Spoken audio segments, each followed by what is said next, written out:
सवाल बड़ा अहम है कि आदात क्या हैं और कामयाब लोगों की आदात क्या हैं। कहने को तो लफ्ज़ है, पर आदत वह है जो आपकी ज़िंदगी का हुस्न बनता है, आपकी ज़िंदगी की पहचान बनती है या फिर आपकी ज़िंदगी को परेशान करती है। जो काम हम मुसलसल करते हैं, मुतवातर करते हैं, वही आदत बनती है। और दुनिया में कामयाब लोगों की आदतें अलग हैं और नाकाम लोगों की आदतें अलग हैं।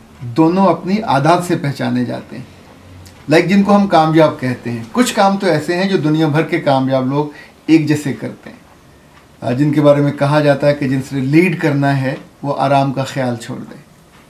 कामयाब अगर सुस्तुल वजूद और काहिल होगा, लोगों से कमतर होगा, सोच में पीछे होगा, अमाल में पीछे होगा, अखलाक में पीछे होगा, किरदार में पीछे होगा, इल्म और फहम में पीछे होगा, ये उसकी आदत का हिस्सा नहीं है, तो वो कामयाब हो नहीं पाता।